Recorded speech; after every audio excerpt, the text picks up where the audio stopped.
¿Qué tal? Mi nombre es Lucila Berenice Martínez Tapia, soy maestra en Tecnología Educativa por la Universidad Virtual del Tecnológico de Monterrey. Colaboro con la Universidad del Centro de México, donde he tenido la oportunidad de coordinar el área de educación a distancia y actualmente el área de desarrollo académico. Para mí es un gusto poder compartir con ustedes a través de esta cápsula algunos principios, algunas ideas y tips en tema de evaluación y retroalimentación en entornos virtuales de enseñanza-aprendizaje. Hemos preparado esta cápsula con el objetivo de identificar principios básicos de evaluación y retroalimentación en entornos virtuales de aprendizaje que permitan al docente llevar a cabo este proceso con sus alumnos de una manera más efectiva.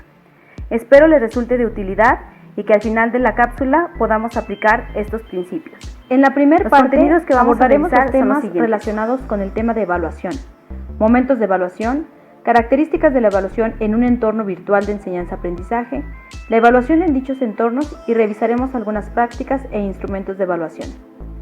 Posteriormente, vincularemos estos temas en la segunda parte con el tema de la retroalimentación. ¿Qué es la retroalimentación? Sus principales participantes, los tipos de retroalimentación, hablaremos de 10 principios básicos en la retroalimentación y cerraremos con recomendaciones para el profesor.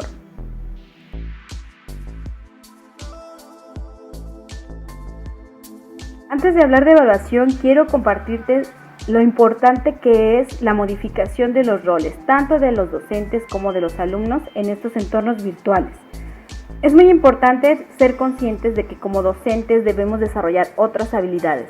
Debemos tener no solo dominio del curso en cuanto a conocimientos, sino que también tenemos que desarrollar habilidades de comunicación oral, de comunicación escrita, ser organizados y administrados con el tiempo, ser flexibles, ser comprometidos y desarrollar actitudes de entrega, de paciencia, de tolerancia y ser altamente motivadores con nuestros alumnos. Los alumnos, por su parte, también deben modificar su rol. Ellos deben de ser conscientes de que deberán investigar por su propia cuenta para que puedan participar, para que puedan comentar, para que puedan preguntar. Es muy importante hacer referencia a esto porque definitivamente estos dos roles modificados hacen la diferencia de la dinámica en los entornos virtuales. Muy bien, hablemos de evaluación. Sabemos que evaluar implica dos procesos, la parte cuantitativa y la parte cualitativa, y que además es un proceso permanente, un proceso continuo. En los entornos virtuales es muy importante no dejar de lado la parte cualitativa. La parte cualitativa va a brindar información, tanto para el docente como para el alumno, sobre cómo mejorar el proceso de aprendizaje. Y en los entornos virtuales, al igual que debemos evaluar en el inicio del curso, en 3 momentos. Evaluar durante el curso y evaluar al final del curso. Evaluar en el inicio del curso tiene como propósito principalmente identificar conocimientos previos de nuestros alumnos, así también incentivar la participación en los entornos virtuales.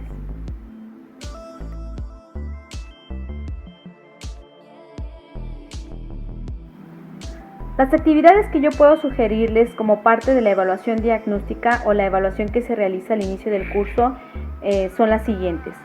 Podemos implementar un foro de presentación. En este foro podemos aprovechar para dejar publicadas todas las políticas relacionadas con la dinámica de nuestro curso.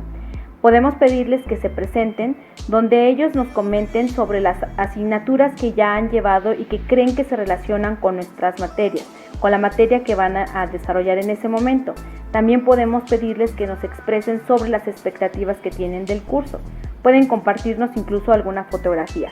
Esta información es importante para nosotros porque nos va a permitir relacionar qué conocimientos previos traen y cómo los están vinculando a la asignatura que van a llevar con nosotros. Otra opción sería que revisen algún video relacionado con los contenidos de nuestra asignatura y con algún problema de actualidad.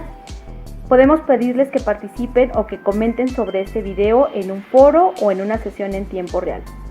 Es muy recomendable que ninguna de estas actividades tenga asignado un valor para la calificación, ya que el propósito de esta es motivarles a la participación, es adentrarlos en la dinámica del curso y es obtener información Evaluar de durante que el nos sirva curso. como una El evaluación propósito diagnóstica. de evaluar durante el curso es evaluar el progreso de aprendizaje de los estudiantes durante la acción docente.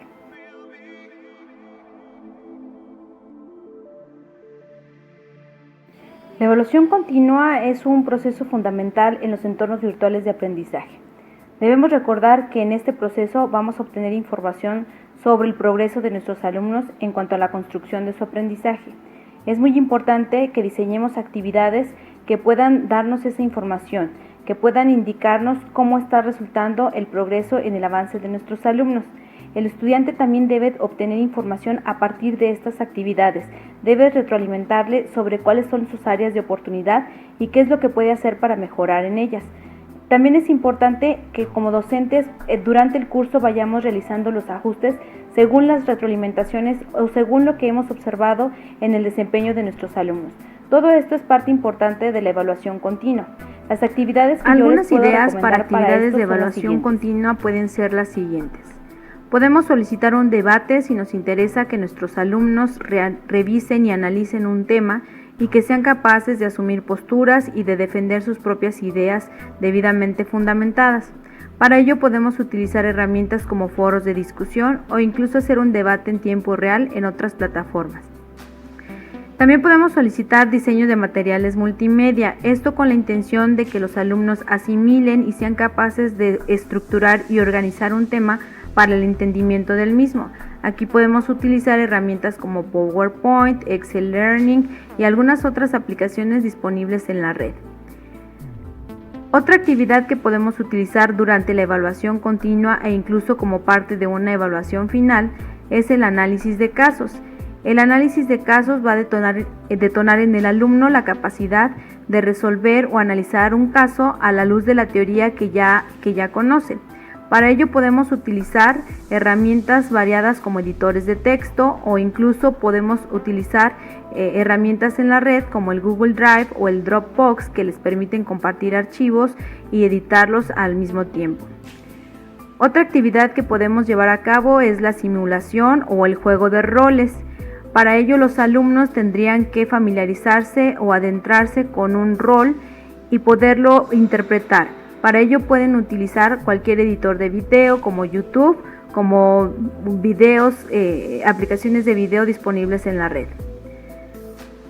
Otra actividad como parte de las actividades de la evaluación continua son los web quiz. Son herramientas que utilizamos para dar instrucciones a nuestros alumnos sobre un proceso que deben de seguir o sobre la descripción de alguna actividad donde irán avanzando paso a paso. Herramientas para esto podemos encontrar muchísimas en la red, aquí despliego algunas. Otra actividad importante es ir conformando un portafolio electrónico de evidencias. Podemos solicitar esto desde un inicio a nuestros alumnos para que ellos sean cuidadosos de ir guardando toda evidencia y al final poderlo presentar a través de herramientas como el PowerPoint, como el Prezi o como muchas otras que existen también disponibles en la red. El portafolio nos va a servir también para que nuestra evaluación sea consistente con la evaluación final, ya que en esta vamos a poder ir reconociendo el progreso de nuestros alumnos a partir de todas las actividades desarrolladas. Otra actividad importante es el proyecto de aprendizaje. Los proyectos los pueden realizar durante todo el curso por etapas. Esta es una actividad que nos arroja muchísima información sobre el avance y los alumnos tienen infinidad de herramientas para poderlas realizar. Pueden ponerse de acuerdo o pueden tomar acuerdos importantes en foros de discusión, en videochats, en plataformas que ya conocemos actualmente como Zoom, Webex y para la utilización de su documento, pues cualquier editor de texto. Otra actividad sería la resolución de problemas, donde los alumnos tendrán que identificar qué información requieren saber para poder resolverlo y vincular con los conocimientos que ya tienen. Esto les va a llevar a investigar, a utilizar bases de datos, a ponerse de acuerdo en foros de discusión y utilizar nuevamente editores de texto. También podemos solicitar la grabación de audios o videos, esto con la intención de que generen también materiales o que puedan representar algún tema revisado durante el curso. Para ello pueden utilizar cualquier editor de video que ellos ya conozcan. Otras actividades se pueden relacionar como entrevistas o diálogos que pueden ser sincrónicas o asincrónicas. Esto implica a los alumnos tener que preparar algún tema, tener que estructurar una serie de preguntas que pudieran realizar a alguna persona experta en el tema que se está revisando. Para ello pueden utilizar plataformas como Skype, como el Zoom, como el Webex, como otras que ya conocemos. Finalmente, los ejercicios de autoevaluación también son muy importantes como parte de la evaluación continua. Estos ejercicios van a llevar al alumno a reflexionar sobre su propio aprendizaje, sobre sus propias estrategias y sobre las áreas de oportunidad. Podemos utilizar también algunas herramientas que ya existen en la red para poder realizar pequeños cuestionarios que pueden responder de manera inmediata y reconocer si tienen ya bien identificados algunos conceptos, o bien también podemos utilizar algunos editores de texto.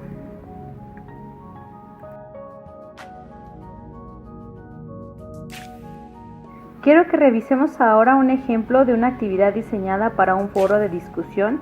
Es importante identificar todos los elementos que ésta debe de llevar para que nuestros alumnos los puedan realizar. Les comparto este ejemplo sobre una actividad de un foro de discusión. Aquí, como pueden ver, se establece el objetivo. Es importante que los alumnos identifiquen claramente qué van a lograr a partir de esa actividad. También hay un apartado donde se señalan qué temas se van a abordar en esa actividad, que en este caso se trata de un foro de discusión. Entonces, qué temas van a estar discutiendo en ese foro. También se les proporciona el material didáctico. En este caso, como deben revisar previamente unas lecturas, aquí se enlistan cuáles son esas lecturas y dónde están disponibles para que ellos puedan descargarlas, revisarlas y posteriormente hacer su aportación en el foro. También es importante detallar sobre la actividad, en qué modalidad se va a realizar, si es una actividad individual, si es una actividad colaborativa, qué valor porcentual tiene para su calificación o para su evaluación. Ahí también agregué en puntaje cuántos puntos vale para que los alumnos no tengan ninguna confusión al respecto. También es muy importante determinar la fecha de realización. Aquí, como estamos hablando de la participación en un foro y primero tienen que realizar ciertas lecturas, pues se les está dando un margen del 18 al 20 de mayo, son 3 días con los que cuenta para llevar a cabo esta actividad.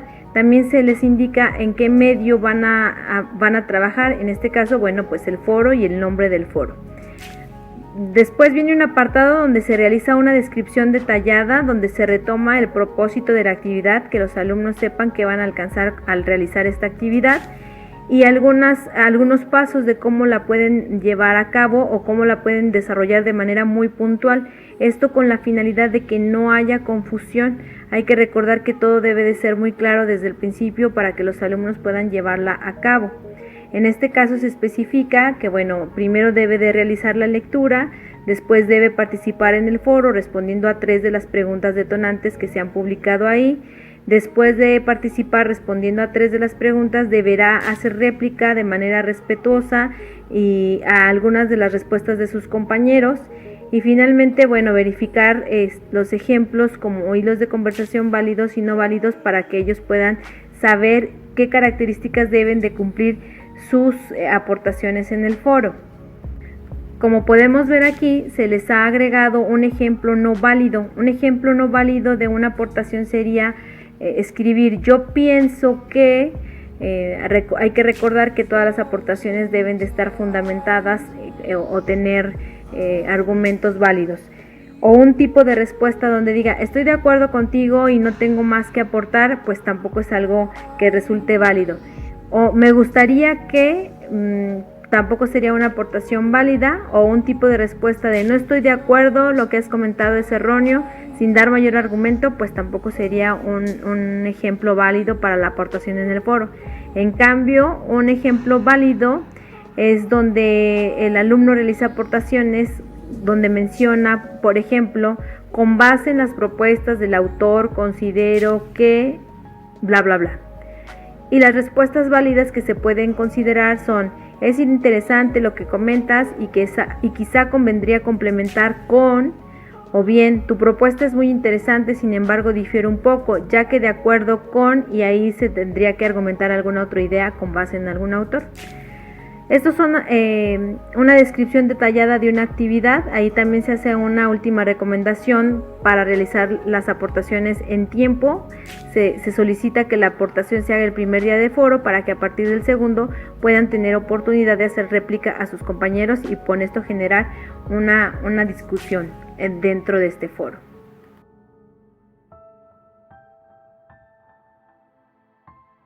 Finalmente, es muy importante que complementemos el diseño de esta actividad con su respectiva rúbrica de evaluación. Una rúbrica de evaluación va a ser una guía que pretende registrar el desempeño del alumno basado en la suma de una cantidad variada de diferentes criterios, en lugar de un número que indique solo un resultado definitivo. Entonces es importante añadir a esta actividad su respectiva rúbrica. La rúbrica que vemos en este ejemplo complementa la actividad que hemos presentado anteriormente. Como podemos ver aquí, la rúbrica describe qué criterios se van a evaluar y qué valor se le está asignando. Estamos evaluando el número de respuestas a las preguntas detonante y estamos describiendo cómo deben de ser esas respuestas para que logre un valor de 5 puntos. Es importante, como ya había mencionado anteriormente, que agreguemos una columna para colocar ahí cuál es la puntuación lograda por el alumno, pero también donde podamos agregar las observaciones. Recuerden que es muy importante acompañar de aspectos cualitativos ese valor numérico. Es importante dar a conocer al alumno sus áreas de oportunidad y las razones por las cuales no logró el puntaje máximo. También vemos aquí que otro criterio que se está revisando es que haya realizado correctamente las citas o las referencias de las fuentes que consultó y de las cuales está haciendo argumentación a partir de sus respuestas o las réplicas. También se califica el que haya realizado al menos 3 réplicas en la forma correspondiente a cualquiera de sus compañeros, contribuyendo de esta forma a enriquecer la discusión. Como podemos ver, el total de puntos suma 10 para esa actividad y a partir de ahí se traslada al porcentaje que se le asignó a dicha actividad. La evaluación al final del curso tiene como propósito constatar el nivel de desempeño del estudiante.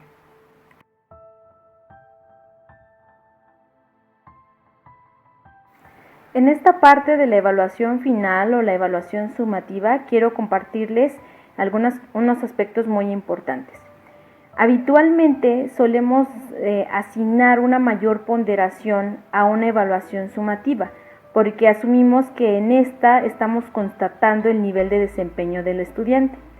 Sin embargo, es muy importante valorar el papel de la evaluación continua. ¿A qué me refiero? Si nosotros hemos diseñado o hemos hecho un buen diseño de las actividades que nos van a permitir evaluar de manera continua el progreso de nuestros estudiantes, pues muchas veces la evaluación sumativa ya se da dentro de esta, es decir, si por ejemplo hemos trabajado durante todo el curso con un proyecto, con el diseño de una propuesta, con la resolución de un caso, con la resolución de un problema, pues ya hemos estado evaluando de manera permanente el avance que nuestros alumnos tienen respecto de su conocimiento y la aplicación del mismo. De manera que con la conclusión de dicho proyecto o de dicha actividad, pues ya estamos constatando el nivel de desempeño del estudiante. De ahí que una prueba como sumativa o una evaluación sumativa pudiera incluso resultar innecesaria. Ojo, ante este contexto de una evaluación continua bien diseñada. Entonces, estamos hablando que la evaluación final debe ser coherente con toda la dinámica del curso, con el resto de la dinámica del curso. Si hemos estado trabajando de forma que hemos detonado en el alumno un proceso de metacognición, un pensamiento creativo, un pensamiento crítico, pues es lo mismo que se espera para la evaluación formativa, para la evaluación final, para la evaluación sumativa. Y muchas veces esta se encuentra ya dentro de la conclusión de estos proyectos de los que mencionamos. Entonces, aquí es importante hacer esas aclaraciones porque muchas veces en el entorno virtual, si pensamos en la evaluación sumativa como la aplicación de un examen tradicional presencial, pues esta pierde todo sentido para el alumno. Además de que pues ellos podrán disponer o estar a la mano, tener a la mano todos los recursos necesarios para responder a una prueba donde únicamente se les pide replicar conocimientos. Entonces aquí es muy importante la labor del docente al momento de diseñar todos estos momentos de evaluación. La evaluación final, la evaluación sumativa, tendrá que conllevar a que los alumnos desarrollen o apliquen el conocimiento de la misma manera en que se les estuvo solicitando a través de diferentes dinámicas. Recapitulando un poco, la evaluación debe entonces valorar el progreso cognitivo y desarrollo de competencias de nuestros estudiantes en ámbitos muy concretos. Debe aportar al estudiante información sobre su propio progreso, responder a las necesidades de nuestros estudiantes, permitir realizar ajustes en nuestra acción como docente y principalmente la evaluación debe ser un elemento motivador, no únicamente como un elemento calificador, sino que más bien debe incentivar a la mejora por parte de nuestros alumnos. Vamos a hablar ahora de las características de la evaluación en entornos virtuales de enseñanza-aprendizaje. Son criterios que debemos cumplir y de los cuales debemos tener mucho cuidado desde el inicio del curso. La evaluación debe ser los criterios de evaluación deben ser explícitos y claros, debe ser una evaluación válida, consistente, flexible, justa, coherente, constructiva, propia y formativa.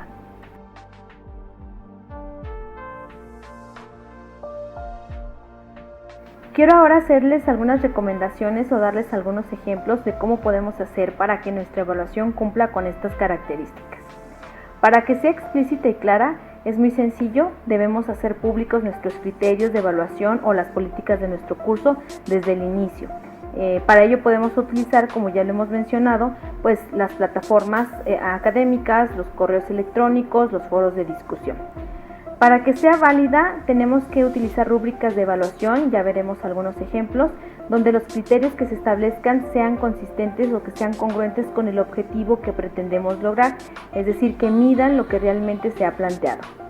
Que sean consistentes, es decir, que debemos obtener información sobre los cambios que están logrando nuestros alumnos a partir de todas las actividades que hemos diseñado. Que sea flexible. Yo les recomiendo aquí que utilicen actividades de evaluación variadas, ya hemos visto algunos ejemplos, y debemos adaptar las que sean más acordes a los estilos de aprendizaje de nuestros alumnos. Para que sea justa es muy importante que nosotros mismos hagamos valer los criterios de evaluación que hemos establecido desde un inicio y que los hagamos valer para todos nuestros alumnos. Que sea coherente. Ya hemos hablado sobre la dinámica del curso, sobre las dinámicas de evaluación, entonces debemos de trabajar la coherencia a partir de ello, es decir, que todas las actividades de evaluación que nosotros propongamos tengan que ver con la dinámica que se ha estado llevando durante todo el curso, que utilicemos coherencia o que seamos coherentes tanto en forma como en los medios que utilizamos. Constructiva. Es muy importante que para que nuestra evaluación sea constructiva estemos brindando retroalimentación cualitativa a nuestros alumnos, donde ellos puedan identificar claramente las áreas de oportunidad, las áreas de mejora, tanto de su aprendizaje como de sus productos entregables.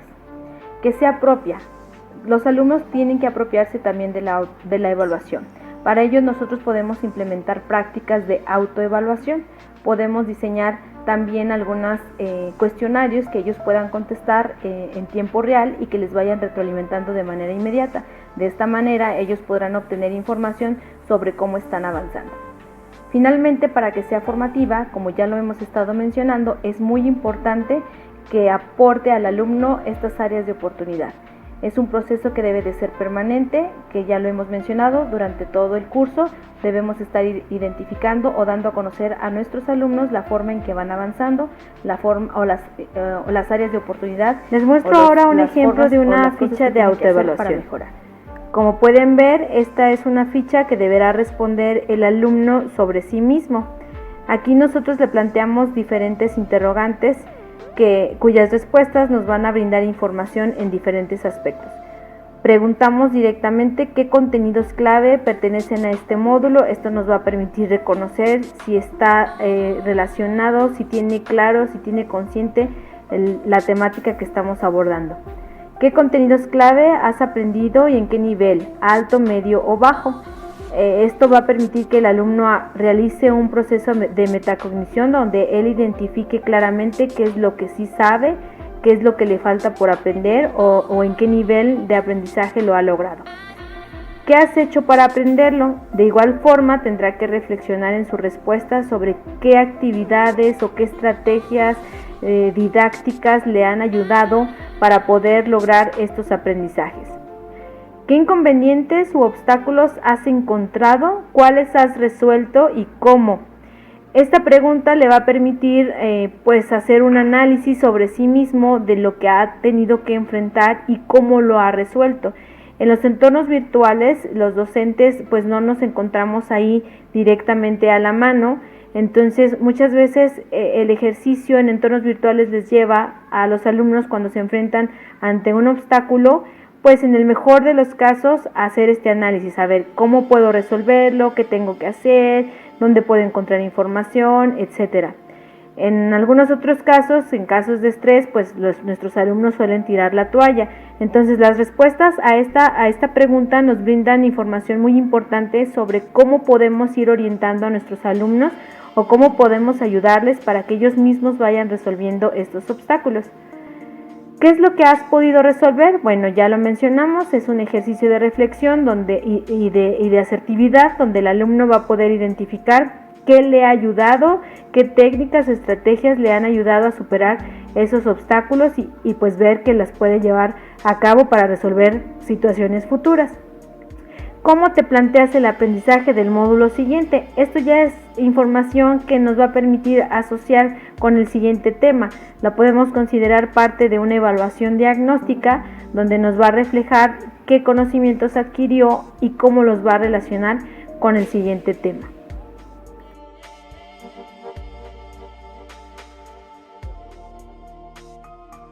Es muy importante mencionar que la evaluación en entornos virtuales de enseñanza-aprendizaje debe de ser significativa y funcional.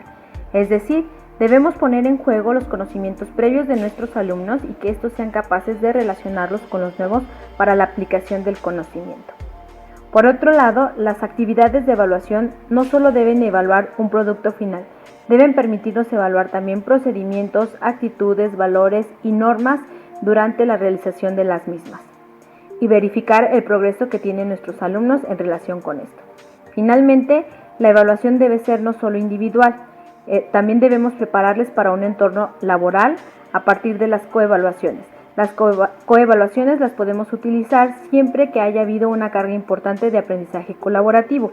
En estas podemos detonar actitudes de nuestros alumnos relacionadas con la empatía, el trabajo solidario, la crítica respetuosa, la resolución de conflictos de manera positiva. Les voy a mostrar ahora un ejemplo de una ficha de quejas de alumnos que trabajan en colaborativo donde consideran injusta la calificación a todos los miembros del equipo por igual. Definitivamente el trabajo colaborativo no es sencillo para todos. Habrá quienes se desenvuelvan muy bien en habrá otros que prefieran trabajar de modo individual, pero nosotros debemos contribuir para que toda esta dinámica sea más llevadera si implementamos o complementamos la evaluación con herramientas como la coevaluación. Definitivamente una ficha de coevaluación hará la diferencia en las calificaciones asignadas a los integrantes del grupo si este no fue equitativo. Veamos aquí este ejemplo. La ficha se entrega a cada integrante del equipo y debe de responder en relación con sus compañeros de equipo. Aquí el ejemplo solicita marcar según corresponda el nivel de desempeño de los compañeros de equipo como alto, medio o bajo. Los aspectos que se evalúan son la participación en la toma de acuerdos, si cumple con las tareas o las comisiones asignadas, si sus aportaciones contribuyen en la construcción del trabajo, si se conduce con respeto y tolerancia ante las aportaciones de sus compañeros. Entonces cada renglón debe ser llenado con el nombre de un compañero y ahí irán marcando el nivel de desempeño, si tuvo un nivel alto, medio o bajo en cada compañero. Entonces esto nos va a permitir complementar la evaluación en un trabajo colaborativo de una manera más justa.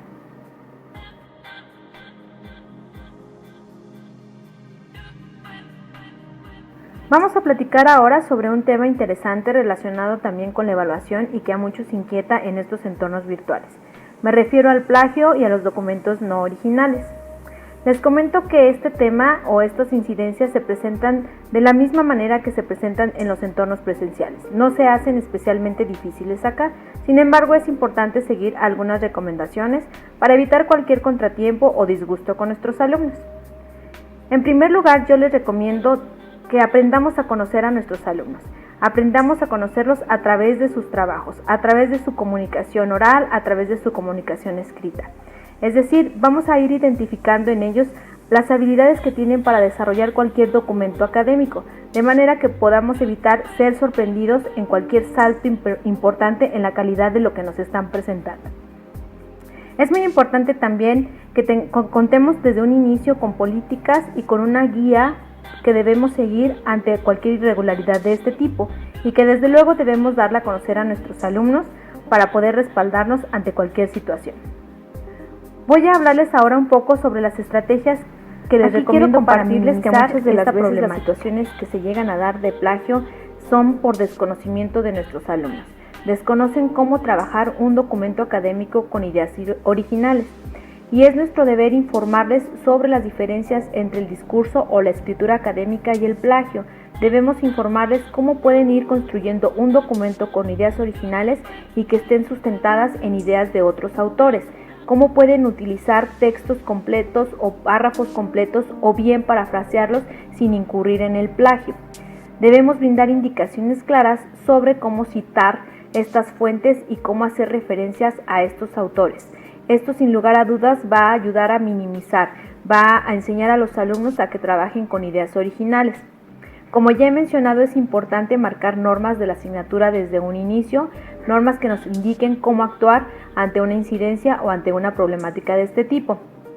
También es importante realizar la evaluación continua, ir revisando el progreso de nuestros estudiantes en la elaboración de documentos, en la participación que están teniendo en los proyectos para identificar cómo van evolucionando y que no nos sorprendan con saltos notorios en la calidad de sus trabajos. También es importante que como docentes diseñemos actividades de evaluación que impliquen la reflexión de los alumnos, es decir, no solo trabajos donde tengan que replicar conceptos o tengan que replicar teorías, sino que implique un análisis y que sean capaces de generar sus propias posturas o generar ideas de reflexión en torno a un tema. También es importante fomentar la explicación de fuentes consultadas, es decir, que ellos sean capaces de dar ejemplos a partir de lo que han revisado, que sean capaces de generar nuevas ideas a partir de estos temas. Y finalmente, como ya he mencionado, desconfiar de esos saltos notorios en la calidad o en los estilos de los trabajos que nos presentan nuestros alumnos.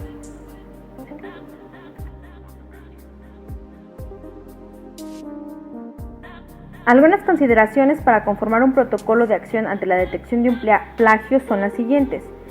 Número 1. Aportación de pruebas por parte del docente.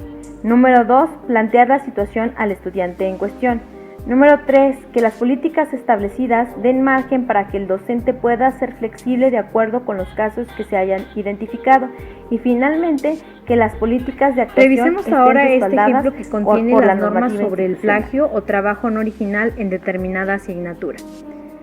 Se establece que todos los trabajos de evaluación continua deben ser originales y esto significa que no se permiten presentar copias, pasajes, frases o párrafos de fuentes ajenas y presentarlas como propias. Si se utiliza texto de fuentes ajenas, este se debe citar. Cualquier trabajo que se presente para la evaluación continua debe ser del propio estudiante. En estas normas también encontramos qué va a suceder si el alumno incurre en algunos de estos puntos o no cumple con estos puntos. Si se considera que en algún momento el trabajo del estudiante no es original y o propio, en las contribuciones del foro, en los trabajos entregados o las aportaciones en los trabajos de equipo, dicho trabajo se anulará, es decir, no se otorgará calificación. La norma que aquí presentamos como ejemplo establece que la sanción va directamente sobre el trabajo, con la anulación del mismo, es decir, ante un trabajo no original o plagiado, se anulará sin otorgar calificación.